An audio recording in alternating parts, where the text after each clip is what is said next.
Hi hello నమస్తే welcome. So ఎప్పటిలాగే ఇవాళ కూడా ఒక మూవీ టీం మనతో ఉన్నారు. డైరెక్టర్ అండ్ ఈ మూవీలో నటించినటువంటి హీరోయిన్ మనతో ఉన్నారు. కామా అండ్ డిజిటల్ సూత్రాస్ ఈ సినిమాకి సంబంధించిన విశేషాలు మనతో షేర్ చేసుకోవడానికి ఇప్పుడు మనతో ఉన్నారు. సో వారిని అడిగి ఆ మూవీ విశేషాలేంటి, సో షూటింగ్ ఎలా నడిచింది, ఆ మూవీ ద్వారా ఆడియన్స్కి ఏం చెప్పాలనుకుంటున్నారు, ఇలాంటి విషయాలను అయితే మనం తెలుసుకుంటాం. Hi sir, welcome. N S Prasad garu and Chandrakala garu, hi అండి, welcome. Sir, Kama and digital sutras, so ఈ టైటిల్ వినగానే అందరికీ కామా అనగానే డిజిటల్ సూత్ర అన్నారు, ఏంటబ్బా కామసూత్ర, ఈ టైటిల్ కూడా రిలేటెడ్గా అనిపిస్తుంది. సో ఏంటి అసలు ఈ టైటిల్ తీసుకోవడానికి కారణం ఏంటి, అసలు సినిమాలో ఏముంది, ఈ టైటిల్కి సినిమాకి రిలేషన్ ఏంటి? సినిమాలో ఏముంది అన్నది ప్రేక్షకులు థియేటర్కి వచ్చి చూస్తే మాకందరికీ సంతోషం అండి. కానీ టైటిల్ వరకు అయితే కామా సూత్రాస్ మీకు తెలిసి అందరికీ తెలిసిందే. మనకి అదొక చదవలేకపోయినా దాని గురించి ఎంతో విని ఉంటాం. ఆ కామసూత్ర ఒక టైంలో రాసిన పుస్తకం కాబట్టి ఇప్పుడు ఎన్నెన్నో మార్పులు వచ్చినాయి. ఇంకా అది ఆ కామసూత్ర అనగానే ఎన్నెన్నో ఇమేజెస్, ఎంతెంతో లిటరేచరు ఇవోక్ చేస్తుంది అనమాట మన మైండ్స్లో. ఓకే. సో ఇప్పుడు పరిస్థితి చాలా మారిపోయింది. అప్పుడు రచించిన దానికి ఇప్పటికీ సంఘంలో సెక్షువాలిటీ గురించి ఎన్నెన్నో మార్పులు అయ్యి వచ్చినాయి. సో ఆ మార్పులు ఆ టైము కామసూత్ర టైము ఒక ఇండియాలో ఒక సెక్షువాలిటీ గురించి ఒక వ్యూ అది ఉందన్నమాట. చాలా ఓపెన్గా రాసినట్టు అలాంటి పుస్తకం ఈ రోజుల్లో కూడా మన దేశంలో రాయటానికి చాలా ఈజీ పని అయితే ఉండదు. ఈజీ పని కాదు. సో అప్పుడు రాసినంత ఈజీ వేలో ఇప్పుడు రాయలేరు అంటే ఇప్పుడు జనాలకు మొహమాటం ఎక్కువ అంటారా? మొహమాటమే కాదండి, సెన్సర్షిప్ అది ఎక్కువైపోయింది మన సొసైటీలో. ఆ రోజుల్లో ఎలాగా రచించారు, ఎలాగా పబ్లిక్లోకి ఆ పుస్తకం అది వెళ్ళింది, ఇన్ని సెంచురీస్ అది ఎలాగా నిలబడి, అంటే ఎన్నెన్నో టైమ్స్లో సెన్సర్షిప్ అది ఉంటుంది కదండి. రాజులైనా వేరే బ్రిటిషర్స్ అయినా ఇన్ని పరిపాలనలో కూడా టెక్స్ట్ సర్వైవ్ అయింది. ఇప్పుడు కూడా వరల్డ్ వైడ్ బాగా వెల్ నోన్. కానీ ఆ టైటిల్ ఈ పుస్తకాన్ని ఆకర్షింపబడేలాగా నేను పెట్టుకోలేదు. నాకు అక్కడ ఇంపార్టెంట్ థింగ్ ఏంటంటే ఇండియాలో ఒకప్పుడు ఇలాంటి రచన వచ్చింది, అంటే ఈ పుస్తకం రాశారు. దాని తర్వాత మన శిల్పాలు అవి కూడా నేను చాలా ఇమేజెస్ అవి వాడతానండి సినిమాలో. చాలా ఎలిమెంట్స్ ఉంటాయి అన్నమాట. ఒక ఎలిమెంట్ ఏంటంటే erotic sculptures, Khajuraho, Konark erotic sculptures ఉన్నాయి చూసారా, టెంపుల్స్లో ఉంది ఆ రోజుల్లో. అది చాలా చెప్పుకోదగ్గ విషయం. అలాంటి ఆ స్కల్ప్చర్స్ని కూడా నేను పెయింటింగ్స్ ద్వారా, అంటే ఎవరో ఫ్రెండ్ ద్వారా, పెయింటరు, ఆయన ఆ శిల్పాల్లో బేస్డ్ పెయింటింగ్స్ చేసాడనమాట.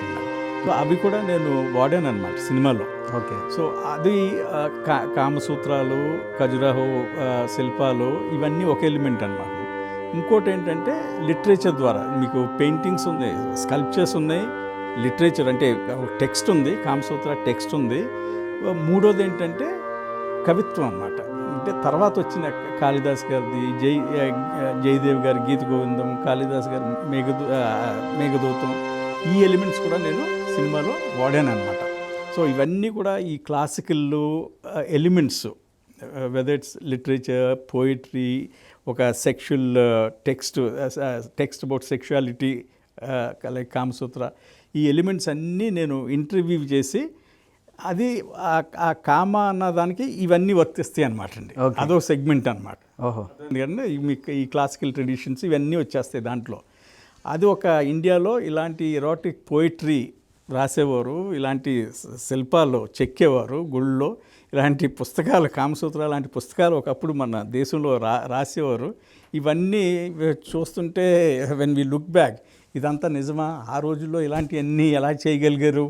ఇప్పుడు 21st సెంచరీలోనే మనం అంతా సెన్సర్షిప్ ఇది అది ఇలాగ, మాకు కూడా ఇప్పుడు సినిమాకి ఎన్నో తంటాలు పడ్డాం సెన్సర్స్ వాళ్ళతో. కొన్ని చాలా అన్యాయమైన ఇది కట్స్ ఇది ఎన్నో చేస్తుంటారు.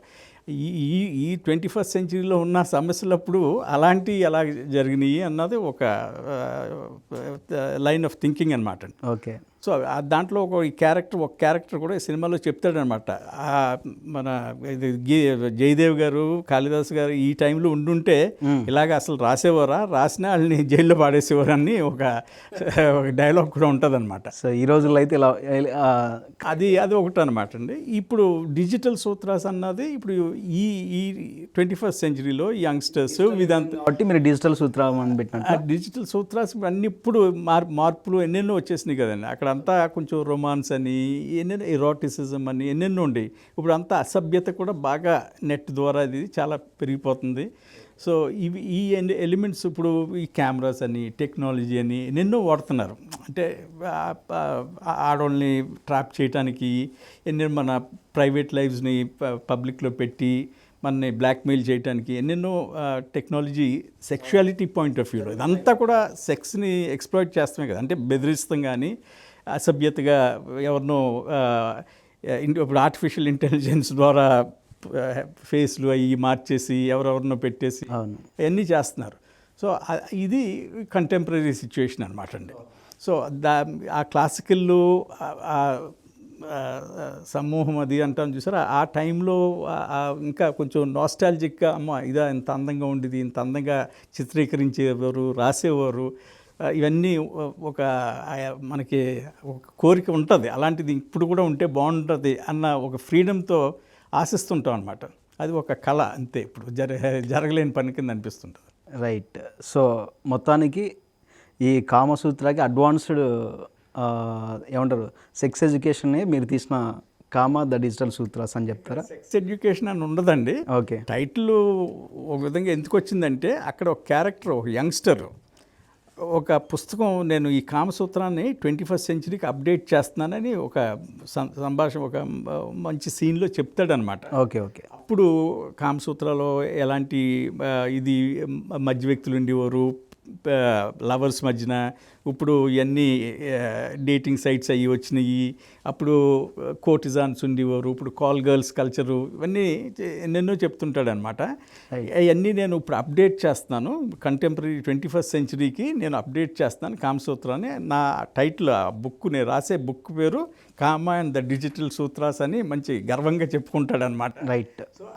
ఆ టైటిల్ నేను దీనికి సినిమాకి కూడా వాడాను అనమాట. సో ఇందులో ఈ సినిమాలో మీరు తీసిన సినిమాలో ఒక క్యారెక్టర్, సో అప్పుడు రాసిన కామసూత్ర ఎలా ఉండేది, ఇప్పుడు ఉండకూడనివి ఏం చేయకూడని చేస్తున్నారు, సొసైటీలో ఏం జరగకూడని జరుగుతున్నాయి, అవి ఏమి ఉండకూడదు, ఇప్పుడు ఎలా జరగకూడదని కాదు, అతని ఉద్దేశంలో ఏం జరుగుతున్నాయి అతను వర్ణిస్తున్నాడు. Right right. ఇప్పుడు ఈ సిచ్యువేషన్లో వర్ణిస్తున్నాడు. అప్పుడేంటి ఇప్పుడేంటి. ఎందుకంటే హీఈస్ ఆల్సో యూజింగ్ ఆ టెక్నాలజీ, అది మిస్యూజ్ చేసి క్యారెక్టర్స్లో ఇతను కూడా ఒకడు. సో అతను ఖండిస్తున్నట్టు కాదు, కానీ ఒక రైటర్ కింద చెప్తున్నాడు అనమాట. అప్పుడు ఇలాగుండేది, ఇప్పుడు పరిస్థితి ఇది, నేను ఇప్పుడు అన్నీ అప్డేట్ చేసి మీకు ఒక కంటెంపరీ టెక్స్ట్ కింద తయారు చేసి నేను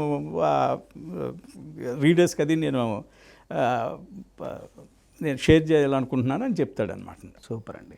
చంద్రకళ గారు, సో ఈ సినిమా మీకు ఫస్ట్ ఆపర్చునిటీ వచ్చినప్పుడు ఎలా మీరు దీన్ని తీసుకున్నారు? అసలు ఈ సినిమా చేయాలా చేయొద్దా ఎలా తీసుకున్నారు? పాజిటివ్ వేలో తీసుకున్నారా, నెగిటివ్ వేలో అనిపించిందా? డైరెక్టరే మిమ్మల్ని ఏమైనా నచ్చజెప్పాల్సి వచ్చిందా? అదేం లేదు సార్, స్క్రిప్ట్ విన్నాను, మా ఫ్రెండ్స్ వల్ల తెలిసింది, వెళ్ళి స్క్రిప్ట్ విన్నప్పుడు మీరు అన్నట్టు కొంచెం ఆలోచించాల్సి వచ్చిందనమాట. అంటే బేసిక్గా నేను చేయగలనా లేదా అని ఆలోచించలేదు, బట్ ఎలా తీసుకుంటారు, మా ఫ్యామిలీ మెంబర్స్ గురించి ఆలోచించాను ఫస్ట్, ఎలా తీసుకుంటారా, తర్వాత నా గురించి ఆలోచించాను అనమాట. సరే నేను ఇక్కడ యాక్టింగ్ చేయడానికి వచ్చాను కదా, ఎన్ని సంవత్సరాలైనా ఇంక ఇలాంటి స్టోరీస్ ఏదైనా ఛాలెంజింగ్ రోల్ చేసినప్పుడే మనకి గుర్తింపు వస్తుంది. నార్మల్ క్యారెక్టర్స్ చేసినప్పుడు అందరు చేస్తారు అవి, సో పెద్దగా ఏముండదు.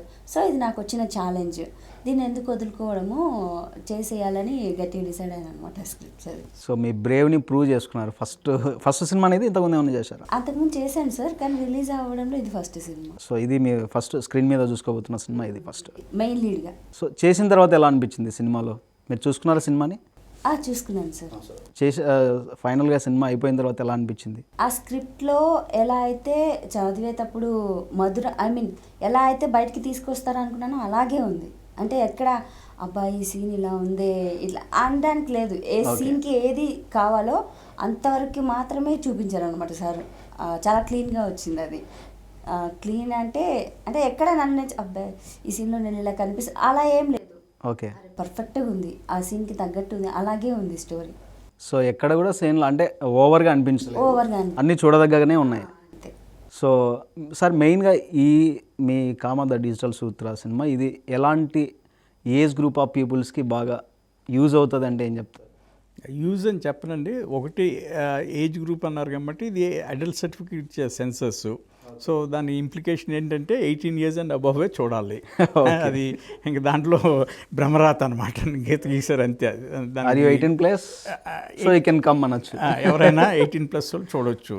ఓకే, ఇప్పుడు అది మీ రెండో ప్రశ్న ఏమన్నా అడుగుతున్నారండి మీరు, ఎలాంటి వాళ్ళు కాకుండా అది అంటే చూడదగ్గదా కాదా ఏంటి అన్నదా మీ ప్రశ్న ఏంటండి? నేను ఇందాక అడిగింది అంటే ఎలాంటి ఏజ్ గ్రూప్ వాళ్ళకి ఇది బాగా యూజ్ ఉంటుంది, లేదంటే ఏదన్నా తెలుసుకోవాల్సిన విషయం ఉంటుంది ఎలాంటి ఏజ్ గ్రూప్ వాళ్ళకైతే? యూజ్ అని చెప్పనండి. ఇది ఇప్పుడు నేను సినిమాని ఒక యూటిలిటీ కింద, ఒక యూస్ఫుల్ దీని కింద చెప్పను నేను.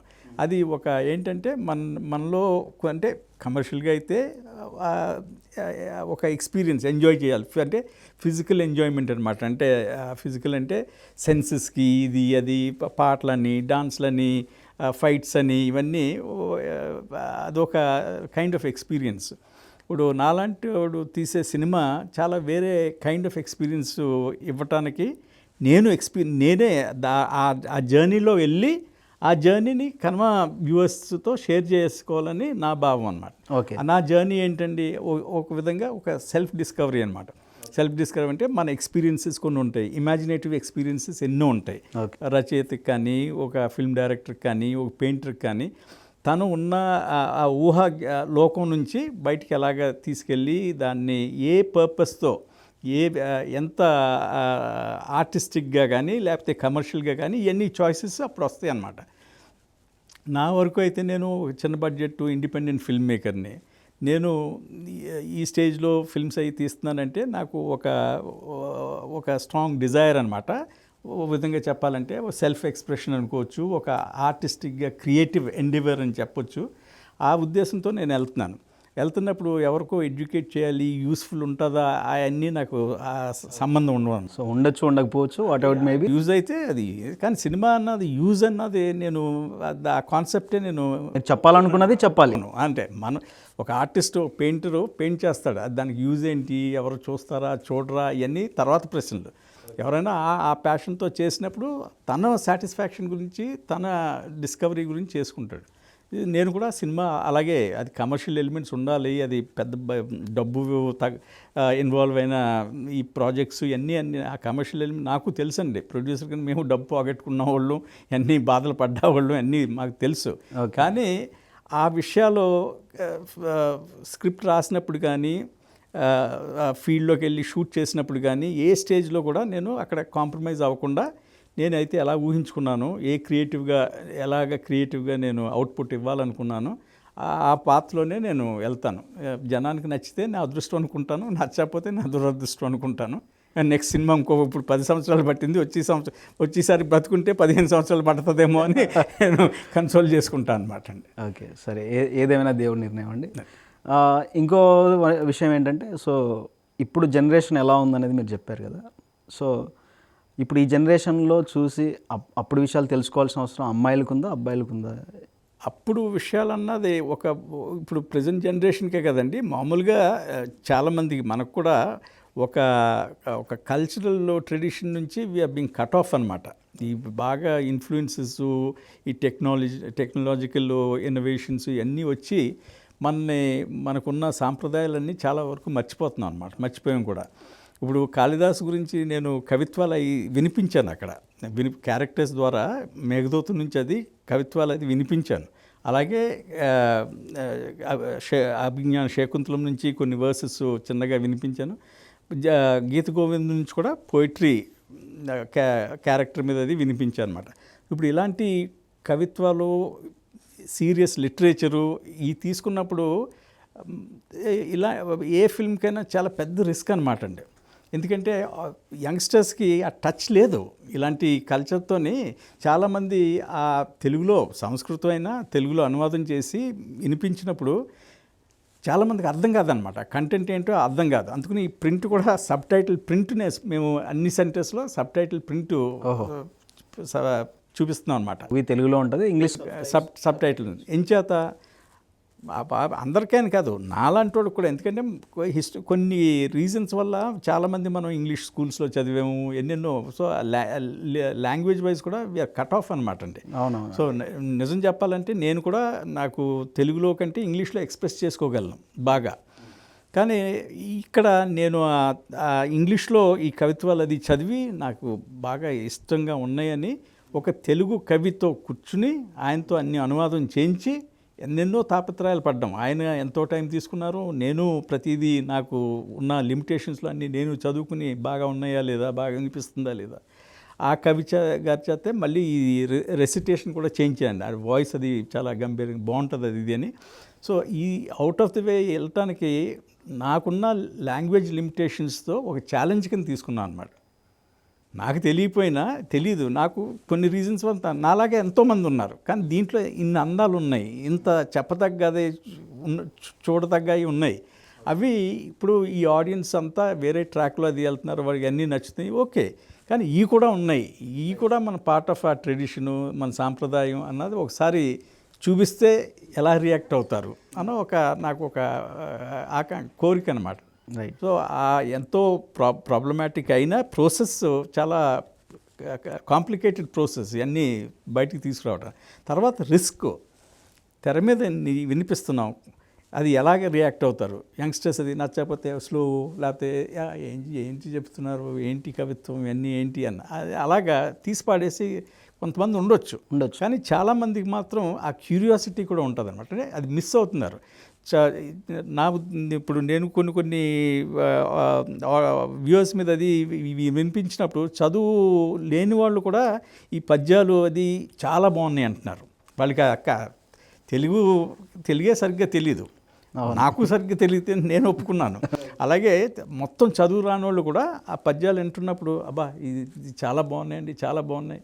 అర్థంగా మనకేంటంటే కవిత్వం ఇవన్నీ కూడా సౌండ్ మన బ్లడ్లో అది వెళ్ళిపోవాలన్నమాట అండి. అది అర్థం అన్నది తర్వాత వస్తుంది, ముందు ఆ ఎక్స్పీరియన్స్ ఉండాలి. ఆ ఎక్స్పీరియన్స్ అక్కడ చూసినప్పుడు ఆ విజువల్స్ కూడా చాలా బ్యూటిఫుల్గా తీసాం అనమాట. అవుట్డోర్లో అది ఈ పద్యాలు అయ్యి చాలా చాలా అందమైన ప్రకృతి ప్రదేశాల్లో షూట్ చేసాం. దానికి తగ్గట్టుగా ఆ ఎరోటిసిజం అది ఆడియన్స్ కూడా ఇమాజిన్ చేయాలి, అక్కడ ఎరోటిక్ పిక్చర్స్ పెట్టి అది అలాంటివి కాదు. సో ఆ ప్రకృతిలో తీసినప్పుడు మీ మైండ్ అలా వండర్ అవుతుంటుంది అనమాట, వెళ్ళి మీరు ఊహించుకుంటారనమాట అందచందాలంతా ఊహించుకునేలాగా. సో ఇవన్నీ చేసినప్పుడు అర్థం అన్నది నెక్స్ట్ అనమాట. అర్థం కానికి మేము సబ్ టైటిల్స్ అది పెట్టాం కాబట్టి ఇంగ్లీషు కొంచెం తెలుసున్న వాళ్ళది అది ఏంటో ఏం జరుగుతుందో చదువుకుంటే తెలిసిపోతుంది ఆ కవిత్వం అంతా కూడా. సో కొంచెం హెల్ప్ చేస్తున్నాను అనమాట. నాకే అలాంటి హెల్ప్ కావాల్సి వచ్చింది కాబట్టి నాలాంటి వాళ్ళు ఎంతోమంది ఉంటారు, ఇంట్రెస్ట్ ఉన్న వాళ్ళు ఉంటారు, కానీ దానికి అర్థం అది తెలియదు అని ఈ ప్రాసెస్లో వెళ్తున్నాం అనమాట ప్రింట్లో. సో ఇవన్నీ చూస్తుంటే ఈ ఆడియన్స్కి, యంగ్ ఆడియన్స్కి ఎంతవరకు ఈ నచ్చుతుంది అన్నది ఒక కమర్షియల్ ఆస్పెక్ట్లో చూస్తే అది నేను పెద్ద రిస్క్ తీసుకుంటున్నాను అనమాట. ఓకే. కానీ ఐఎమ్ హోపింగ్ దట్ జనాలకి కొంతమందికైనా 50%, 60% నచ్చితే నేను చేసిన కృషి అంతా నాకు చాలా సాటిస్ఫైయింగ్గా ఉంటుంది. ప్లస్ ఇది ఇలాంటిది ఈ మధ్యకాలంలో నాకు తెలిసినంతట్లో ఎవరో తెలుగులో అది అటెంప్ట్ చేయలేదు. సో ఇది కూడా ఒక నావెల్టీ అనే కాదు, దాంట్లో ఉన్న ఎంతో ప్యాషన్ అనమాట. అది చెయ్యాలి, వినిపించాలి, జనానికి నచ్చుతుంది, ఖచ్చితంగా నచ్చుతుంది అన్న ఒక లోన్ ఉన్న నమ్మకం. అది ఫాల్సో ట్రూ మనకు తెలియదు రిలీజ్ అయ్యే వరకు, బట్ ఐఎమ్ కాన్ఫిడెంట్ అనమాట. చాలామందికి అలాంటిది సన్నివేశాలు కూడా బాగా నచ్చుతాయి అన్నది నాకు నమ్మకంగా ఉంది. ఇంకో విషయం సార్, ఇప్పుడు మీరు ఈ స్టోరీ చెప్పగానే, ఇప్పుడు ఏదైతే మీ కాన్సెప్ట్ చెప్పగానే, సో క్యాస్ట్ సెలెక్ట్ చేసుకునేటప్పుడు మనకి ఆర్టిస్టులు దొరకటం అనేది చాలా ఇంపార్టెంట్. మరి మీరు ఈ టైప్ ఆఫ్ స్టోరీ అనుకున్నప్పుడు ఆర్టిస్టుల పరంగా ఏమైనా ప్రాబ్లం వచ్చిందా?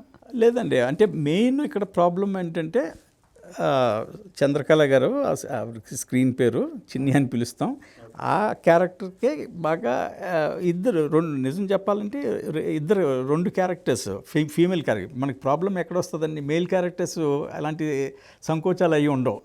ఏ రోల్ ఇచ్చినా వాళ్ళకి మనకి ఏం ప్రాబ్లం ఉండదు. ప్రాబ్లం వల్ల మన ప్రత్యేకంగా మన తెలుగు సినిమాల్లో ఆడ క్యారెక్టర్స్ కొంచెం సోకాల్ నెగిటివ్, ఏదో గొప్ప వేసి కింద అయినా లేకపోతే ఏదో ఫ్రీ ఉమెన్ కింద అయినా అదే బయట చూసే వాళ్ళు ఏమనుకుంటారు, అన్కన్వెన్షనల్ రోల్స్ చేయాలంటే చాలామంది బ్యాక్అవుట్ అయిపోతుంటారు. చాలా నాకు చాలా ఇబ్బందులు కలిగింది. అంటే ఇప్పుడు ఈవిడ చేసిన క్యారెక్టర్ పేరు జ్యోతి అనమాట అండి. ఆ జ్యోతి క్యారెక్టర్కి చాలా అంటే ఎక్కువ మందిని ట్రై చేయలేదు, కానీ ట్రై చేసిన వాళ్ళు కూడా పెద్ద అంటే వాళ్ళు సంకోచించారన్నమాట. నాకు మేజర్ ప్రాబ్లం ఎక్కడొచ్చిందంటే ఒక 35-year-old house wife with child అనమాట, 10 years చైల్డ్తో హస్బెండ్తో సెపరేట్ అయిపోతుంది.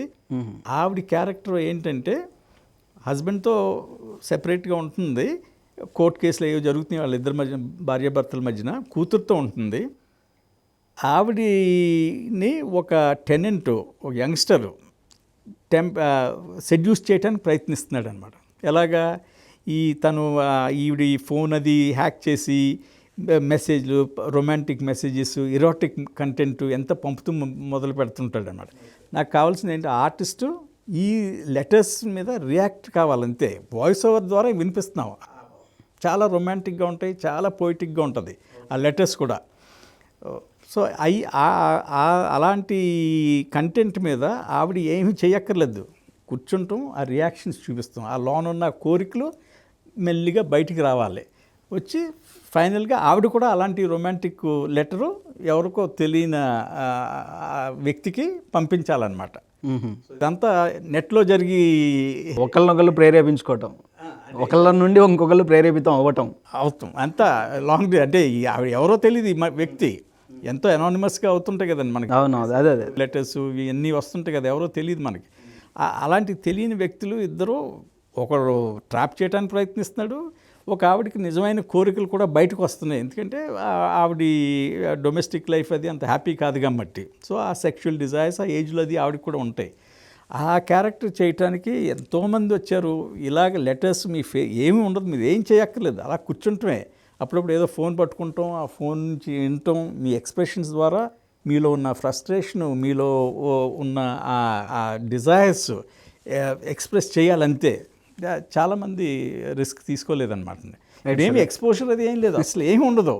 అలాంటి క్యారెక్టర్ చేయటానికి కూడా మనం హెజిటేట్ చేస్తారు మన తెలుగు. Right sir. ఇప్పుడు 1 more డౌట్ సార్, ఇంకోటి, ఇప్పుడు ఇది మగవాళ్ళకి మాత్రమేనా, ఆడవాళ్ళు కూడా చూడొచ్చు సార్? తప్పనిసరిగా, ఎందుకంటే ఇది ఆడవాళ్ళు కూడా చూడాలి తప్పనిసరిగా. ఆడవాళ్ళే కాదు, యంగ్స్టర్స్ కూడా అబవ్ 18 చూడాలి తప్పనిసరిగా. ఎందుకంటే ఇది థీమ్ ఏంటంటే అండి, బేసిక్గా సెక్షువాలిటీ గురించి. ఇండియన్ సొసైటీలో సెక్షువాలిటీ, ఇండియన్ సొసైటీ అనే కాదు చెప్పలేము, అది ఒక యూనివర్సల్. నేను చెప్పేది మాట్లాడేది ఇండియన్ కాంటెక్స్టు, ఆంధ్ర, తెలుగు భాష, ఇవన్నీ అది రూటెడ్గా ఉంటుంది. కానీ థీమ్ వరకు వస్తే అది యూనివర్సల్ థీమ్. ఆ యూనివర్సల్ థీమ్ ఏంటి, సెక్షువాలిటీ, సెక్షువల్ డిజైర్స్, హ్యూమన్ బీయింగ్స్లో sexual desires, sexual frustrations, sexual unfulfilment, sexual violence, ఇవన్నీ ఎలిమెంట్స్, ఇవన్నీ యూనివర్సల్ ఎలిమెంట్స్ ఉన్నాయి. ఏ సొసైటీకి వెళ్ళినా మీకు అన్నీ ఉంటాయి. సో ఇండియాలో నేను ఎగ్జామిన్ చేసేది మన సొసైటీలో, నేను దాన్ని లొకేట్ చేసి క్యారెక్టర్స్ ద్వారా చెప్తున్నాను అంతే. సో ఇక్కడ చూడొచ్చు అంటే ఇక్కడ చాలా ఫీమేల్ క్యారెక్టర్స్ చాలా ఇంపార్టెంట్ రోల్స్ చేస్తున్నారు. ఈ ఎంఐ క్యారెక్టరే కాదు, మీకు 35-year-old హౌస్ వైఫ్ గురించి చెప్పాను, ఆవిడ కాకుండా ఇంకా ఒక పెద్ద మనుషులు, పెద్ద వ్యక్తులు ఏది ఉంటారో వాళ్ళు భార్యలు, అంటే వాళ్ళు 50sలో ఉన్న వాళ్ళు కూడా, వాళ్ళు ఒక విధంగా వాళ్ళ సెన్స్ ఆఫ్ అన్ఫుల్ఫిల్మెంట్, ఏదో పెళ్ళాడారు, పిల్లలు కన్నారు, భర్తతో 30-40 సంవత్సరాలు ఇది మ్యారీడ్ లైఫ్ గడిపారు. ఇవన్నీ చేసినా కూడా ఆ ఏజ్లో 50లో కూడా వాళ్ళకి 50-60sలో కూడా ఒక సెన్స్ ఆఫ్ అన్ఫుల్ఫిల్మెంట్ అనమాట. రైట్. జీవితం పూర్తి కాలేదు, ఎందుకో అది ఎంతో మిస్ అవుతుంది. అలాగే ఒక క్యారెక్టర్ భర్త 40 సంవత్సరాలు ఎవరినో ఊహిస్తూ, ఎవరినో ఎన్నో సంవత్సరాల ముందు ఎక్కడో కాలేజ్లో ఒక అమ్మాయిని ఎవరినో చూశాడు, ఆ ఫిక్సేట్ అయిపోయాడు అనమాట. ఎమోషనల్గా ఆ అమ్మాయి గురించి ఆలోచిస్తాడు. 40 సంవత్సరాలు, భార్య పెళ్ళాడాడు, పిల్లలు మనవలు మనవరాలు అందరూ ఉన్నారు. కానీ ఆవిడ గురించే చేస్తూ చెప్తాడు అన్నమాట. ఏదో నా వైవాహిక ఇది మ్యారీడ్ లైఫ్ అంతా ఒక డ్రీమ్లో లా గడిపానని చెప్తాడనమాట. అప్పుడు అలాంటప్పుడు ఆ భార్య పొజిషన్ ఏంటండి? ఆ భర్త ఏదో ఉన్నాడు అంతే, పడుకుంటున్నాడు ఆవిడతో, భార్యతో అది పడుకుంటున్నాడు అంతే, కానీ ఎమోషనల్గా అక్కడ లేడు. ఇమాజినేషన్ అంత ఎవరి గురించి ఆలోచిస్తున్నాడు. ఆ లవ్ చేసినప్పుడు కూడా ఆవిడ గురించి ఆలోచించి చేసుంటాడేమో అన్న ఒక అభిప్రాయం కలుగుతుంది అనమాట మనం సినిమా చూస్తున్నప్పుడు వింటున్నప్పుడు అది. సో అలాంటి క్యారెక్టర్స్లో కూడా హౌస్ వైఫ్ ఇలాంటి క్యారెక్టర్స్ కూడా వాళ్ళ సెన్స్ ఆఫ్ అన్ఫుల్ఫిల్మెంటు, ఒక లాంగింగ్, ఆ క్యారెక్టర్ ఆ భార్య కూడా చెప్తుంది ఒక సందర్భంలో 40 సంవత్సరాల తర్వాత వేకప్ చేసి ఏదో దుర్ఘటన అయిన తర్వాత ఈ వేక్స్ అప్ అనమాట, జోల్ట్. అప్పుడు అంటాడనమాట, 40 సంవత్సరాల తర్వాత నేను చూశాను, ఇంత అందంగా ఉన్నావు అది ఇది అని చెప్తాడనమాట. 40 సంవత్సరాల తర్వాత చెప్పారు, అది అయినా నాకు సంతోషంగా ఉంది ఇప్పటికి అని. ఆవిడ బాధ ఉంది, సంతోషం ఉంది, కానీ ఎక్కువ బాధ అనమాట. అవును. సో ఇలాగా ఎక్కువ ఉంది కదా. ఇలాంటి క్యారెక్టర్స్ ఆడోళ్ళకి సంబంధించిన విషయాలు చాలా ఉన్నాయన్నమాట ఇక్కడ. ఓహో. ఈ క్యారెక్టర్స్ చాలామంది కూడా ఉంటారు. సో మీరు అడిగిన ప్రశ్నకి టు గెట్ బ్యాక్, లేడీస్ విమెన్ను తప్పనిసరిగా చూడాలి. ఎందుకంటే వాళ్ళు ఎమోషనల్ లైఫ్ గురించి, వాళ్ళు సెక్షువల్ లైఫ్ గురించి ఈ స్క్రిప్ట్, ఈ ఫిల్ము ఎగ్జామిన్ చేస్తారు. సబ్జెక్టే ఇద్దరికి సంబంధించింది కాబట్టి తప్ప సెక్స్ అనగానే ఇద్దరు వస్తారు కదండి, ఆడ మగ, యంగ్ ఓల్డ్, అందరికీ ఇక్కడ ఓల్డ్ అన్నది ముఖ్యం. ఓకే. యంగ్ సెక్స్ అన్నది అందరూ టేక్ ఇట్ ఫర్ గ్రాంటెడ్ అనమాట. ఓకే. కానీ ఎల్డర్లీ పీపుల్ సెక్షువాలిటీ, సెక్షువలజీస్ అన్నది అది ఎవరో కానీ హ్యాండిల్ చేయరు. తెలుగు సినిమాల్లో కూడా నేను అనుకుంటాం ఈ మధ్యకాలంలో అది అలాంటి పెద్దగా ఎవరు హ్యాండిల్ చేసి ఉండరు. ఇక్కడ నా ఎంఫసిస్ యంగర్ జనరేషన్, యంగ్స్టర్సే కాకుండా ఆ ఎల్డర్లీ పీపుల్కి వాళ్ళు కోరికలు ఏంటి. ఎగ్జాక్ట్లీ మిస్ అయిన ఇదే డౌట్ నేను అడుగుదాం అనుకున్నా, మీరే ఆన్సర్ చెప్పారు. సో ట్రైలర్లో అంతా కొంచెం ఒక ఏజ్ కేటగిరీ పీపుల్స్ని ఎక్కువ చూపించారు అనేది. వాళ్ళు ఒక మేజర్ సెగ్మెంట్ అనమాట అండి. ఇక్కడ స్క్రిప్ట్లో, ఫిల్మ్లో కూడా ఏంటంటే 2 మేజర్ సెగ్మెంట్స్ ఆఫ్ క్యారెక్టర్స్ ఉంటారనమాట. యంగ్స్టర్స్ ఒక గ్రూపు, దాంట్లో చంద్రకళ గారి క్యారెక్టరు, తర్వాత మన ఇంకొక 3 యంగ్స్టర్స్ అది ఉంటారనమాట. వాళ్ళు చాలా ఇంపార్టెంట్ రోల్స్ చేస్తారు. అలాగే ఇప్పుడు ఎల్డర్లీ పీపుల్ ఈ స్క్రిప్ట్ అది కూడా ఎలాగా ఇవాల్వ్ అయిందంటే, ఒక ఐడియా నుంచి, ఒక ఐడియా ఏంటి, ఏదో ఇప్పుడు చూసుంటాను పార్క్లో పెద్దవాళ్ళు అది కూర్చుని సాయంత్రం మాటలు చర్చించుకుంటాం, వాళ్ళు జోకులు చేసుకుంటాం, లేకపోతే వాళ్ళ జీవితాల గురించి నేను ఇలా చేసేవాడిని, అలా చేసేవాడిని, లేకపోతే ఈవిని అసలు పెళ్ళాడవలసింది కానీ అప్పుడు ఏదో అయింది, ఈ భార్యను మళ్ళీ మా తల్లిదండ్రులు అంటగట్టారు, ఏవో ఉంటాయి. అలాగే అన్ని ప్రతి ఇంట్లో మనం జనరల్గా వినే విషయాలు. అలాంటి గ్రూప్ గురించి అనమాట ఈ సినిమా స్టార్ట్ అవుతా. అసలు అలాంటి గ్రూప్ పార్క్లో కూర్చుని వాళ్ళు చర్చిస్తాం. అలాగే కొంచెం చిలిపితనంగా ఇవన్నీ ఎరోటిక్ పోయిటరీ, ఈ కవిత్వాలు, ఈ ఆడవాళ్ళ గురించి ఇవన్నీ కూడా షేర్ చేసుకుంటాం. ఆ సిచ్యుయేషన్ నుంచి డెవలప్ చేసి వాళ్ళు తర్వాత ఏదో కొన్ని సందర్భాల్లోనే వాళ్ళ ఒక వీక్నెస్, వాళ్ళకు కూడా జీవితం చివరికి వస్తుంది. అవును. పెళ్ళిళ్ళు అయ్యి అన్నీ అయినాయి, కానీ వాళ్ళకున్న కోరికలు, వాళ్ళకున్న ఏదో కోరికలు అవి ఉంటాయి కదండి ప్రతి ఒక్కరికి, అవి ఇంకా ఫుల్ఫిల్ అవ్వలేదేమో అనుకోవచ్చు వాళ్ళు. ఈ సందర్భంలో నాకు ఒక చిన్న క్వశ్చన్ అడగాలనిపిస్తుంది. సో చాలామంది ఏంటంటే పెళ్ళి అయిపోయింది, పిల్లలు ఉన్నారు, ఇవన్నీ ఈ వయసులో నీకేం పనిరా, ఇలాంటి బుద్ధి ఏంటి, ఇలాంటి పాడు బుద్ధి ఏంటి అని తిడుతూ ఉంటారు, జనరల్గా వింటూ ఉంటాం. సో అది రైట్ అంటారా, రాంగ్ అంటారా? అది తప్పని సినిమా సాక్ష్యం అనమాట. ఎందుకంటే అది అలాగా వీళ్ళు ఏదో ఒక మూమెంట్ ఆఫ్ వీక్నెస్లో ఆ లక్ష్మణ్ రేఖ దాటుతారనమాట. దాటితే వాళ్ళు జీవితాల్లో నరకం అనమాట, ఇంకా ఊహించలేని నరకం అనిపిస్తారనమాట. ఇక్కడ లక్ష్మణ్ రేఖ దాటడం అంటే ఏంటి సార్? అంటే లేట్ ఏజ్లో ఆ ఫీలింగ్స్కి లొంగిపోవటం, ఊహిస్తామన్నది ఎవరు మనం పట్టుకోలేరు. మన మైండ్లోకి వెళ్ళి ఎవరు మనని ఏం ఆలోచిస్తున్నాం, ఎవరి గురించి ఆలోచిస్తున్నాం, ఏ అందమైన అమ్మాయిని చూసాము, ఈ పెద్ద వయసులో కూడా ఒక టీనేజ్ గర్ల్ని అది చూసాము, అది ఎవరో చూపు క్యారెక్టర్ కూడా చూస్తాడు. అలాగా ఒక మెయిన్ క్యారెక్టరు ఈ జ్యోతి అన్న క్యారెక్టర్ని చూస్తుంటాడు. కనవాళ్ళు నోటీస్ చేసినప్పుడు సిగ్గుతో ఏదో పని ఉందండి వెళ్ళిపోతాం, అలాగా ఆ షైనెస్ దాపరకం ఉంటుందండి అందరికీ కూడా, ఎవరు బయటికి రారు. సో ఇక్కడ మెయిన్ ఏంటంటే ఈ క్యారెక్టర్స్ ఆ లక్ష్మణ్ రేఖ దాటం అంటే వాళ్ళు ఊహాలోకంలో ఉంటే సొసైటీ సహిస్తుంది అనమాట. ఎందుకంటే దాని గురించి ఎవరికి బయట వాళ్ళకి తెలియదు కాబట్టి. ఎప్పుడైతే దాన్ని రియాలిటీలోకి మనం ఇంప్లిమెంట్ చేసామో, అంటే నిజంగా వెళ్ళి ఒక అమ్మాయితోని వెళ్ళి ఆ అమ్మాయిని ప్రపోజ్ లేదో ప్రపోజ్ చేయడం, ఎక్స్పెక్ట్ చేయడము, ప్రయత్నిస్తాము, ఏదో శృంగారం గురించి మాట్లాడతాం, ఇలాంటివి వచ్చినాయి అంటే డర్టీ ఓల్డ్ మ్యాన్ అని ఇంకా కొట్టి చంపే పనులు కూడా జరుగుతుంటాయి. సో ఇక్కడ ఏంటంటే ఆ ఒక సటన్ ఏజ్ అయిన తర్వాత ఇమాజినేషన్ వరకే ఉండాలంటారా? ఉండాలని నేను అన్నా. అది అలాగ వెళ్ళినా కూడా అవి కూడా జెన్యున్ డిజైర్స్ అని చెప్తాను అనమాట నేను. అది ఒక మానవత్వంతో మనం చూసామంటే ఏ క్యారెక్టర్నైనా ఈ డిజైర్స్ 40 సంవత్సరాల వరకు ఎందుకు ఉండాలి, 50 వరకు ఎందుకు ఉండాలి, 60 వరకు ఉండొచ్చు. అలాగే మొన్న ఏదో మాటలో అన్నాను 80 ఏంటి 90 వరకు కూడా ఉండదు. ఎవరు చూసి వచ్చారు? ఆరోగ్యం బాగుండి డిజైర్స్కి ఏజ్ లిమిట్ అనేది లేదు, ఉండదు. మనం సో డిపెండ్స్ ఆన్ హెల్త్.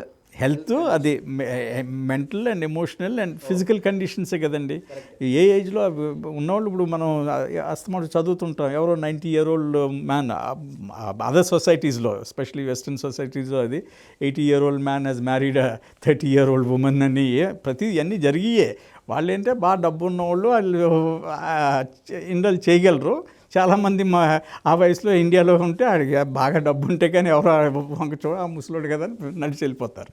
ఇక్కడ డిజైర్ అన్నది ఫిజికల్. ఒకటేంటంటే డిజైర్ అన్నది, కోరిక అన్నది ఒక మైండ్లో ఉన్నది, అంటే హార్ట్లోనే అనుకుంటాం, కానీ it's also state of mind అనమాట.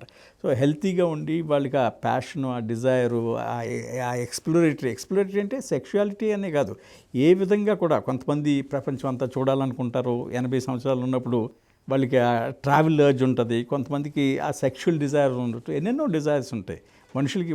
ఒకే డిజైర్ అని మనం ఎప్పుడు ఇది చెప్పలేం కదండి, సర్కమ్స్క్రైబ్ చేయలేం. సో ఆ డిజైర్స్ ఉన్నప్పుడు మానవత్వంతో నేను ఒక ఫిల్మ్ మేకర్ కింద, ఒక ఆర్టిస్ట్ కింద నేను అన్ని క్యారెక్టర్స్, ఇక్కడ మగవాళ్ళు పెద్దోళ్ళనే కాదు, యంగ్స్టర్స్కి అలాంటివి ఉన్నాయి. వాళ్ళకి అవుట్లెట్లు ఇవి లేవు. మనలాంటి సొసైటీలో వాళ్ళు ఏడుస్తుంటారనమాట, మాకు చదువులు అది అయినాయి కానీ మాకు ఉద్యోగాలు లేవని. ఏ ఆడదే కూడా మా ముఖం వంక చూడదు, మేము బ్రహ్మలోకానికి బ్రహ్మచారుల కింద వెళ్ళవలసి వచ్చేలా కనిపిస్తుంది అని ఏడుస్తారు కొంతమంది, అంటే క్యారెక్టర్స్. అది కూడా సో వాళ్ళ ఫ్రస్ట్రేషన్ కూడా నేను సింపథైజ్ చేస్తున్నాను అనమాట. ఇక్కడ వయసుకి సంబంధించింది కాదు, ఒక హ్యూమన్ బీయింగ్ కింద చూస్తాను నేను. అది 25 సంవత్సరాలు అవ్వచ్చు, 85 సంవత్సరాలు అవ్వచ్చు. సో ప్రతి క్యారెక్టర్కి కూడా తన ప్రాబ్లం ఏంటి, తను ఏంటి అన్నది అర్థం చేసుకోవటానికి, ఎంపథైజ్ చేయటానికి. అలాగే ఏదో దుర్ఘటన ఈ లక్ష్మణ్ రేఖ అన్నది చేసినప్పుడే కదండి, అది నేను చెప్పేది అది మైండ్లో కాదు. మైండ్లో ఉందని చెప్పి దే ఆర్ సేఫ్. ఓకే. ఎప్పుడైతే అది ఏదో సందర్భంలో ఆ కోరిక బయటకు వచ్చేసి జనానికి తెలిసిపోతుందో, ఫ్యామిలీస్కి అవ్వచ్చు, సంఘానికి అవ్వచ్చు, ఏదైనా అవ్వచ్చు, అప్పుడు బాగా రూత్లెస్గా they will be hunted down అనమాట. రైట్. చంద్రకళ గారు, ఫైనల్గా ఈ సినిమా గురించి వ్యూవర్స్కి మీరు ఏమైనా చెప్పాలంటే ఏం చెప్తారు? సార్ చెప్పినట్టు సార్, ఇది ఒక్కరిని బేస్ చేసింది కాదు, ప్రతి ఏజ్ గ్రూప్కి కనెక్ట్ అయ్యే సినిమా అనమాట. అదే సార్ అన్నారు కదా, మైండ్లో ఉన్నంత వరకు ఏం కాదు, అది యూత్ అయినా ఏ ఏజ్ గ్రూప్ వాళ్ళకైనా. బయటికి పడ్డప్పుడు కూడా అది వాళ్ళ తప్పు కాదు సార్, వాళ్ళు కంట్రోల్ చేసుకోలేకపోవడం అనేది సమాజంలో ఏదైతే ఉందో దాన్నే సార్ సినిమాగా చూపించారనమాట. రైట్. సో చూశారు కదండి. So comma the digital sutras title వినగానే మనం అలా అనుకుంటాం, కానీ సినిమాలో ఒక మనిషికి, ఆడ కావచ్చు, మగ కావచ్చు, చిన్న పెద్ద ఎవరైనా కావచ్చు, ఒక మనిషికి ఎలాంటి ఫీలింగ్స్ ఉంటాయి, ఏంటి వాటిని ఎలా కంట్రోల్ చేసుకోవాలి అని కావచ్చు, లేదంటే ఎలాంటి వేలో ఉండాలనేది కావచ్చు, ఈ సినిమాలో ఈ జనరేషన్ తగ్గట్టు చూపించారు. కాబట్టి మేబీ డిసెంబర్ 12th రిలీజ్ అవ్వచ్చు, లేదంటే డేట్ పోస్ట్పోన్ అవ్వచ్చు, 19th. ఓవరాల్గా డిసెంబర్లో రిలీజ్ ఉండొచ్చు. అదనమాట ఇవాల్టి షోలో. సో మరో షోలో మళ్ళీ కలుద్దాం. Until then keep watching. Bye.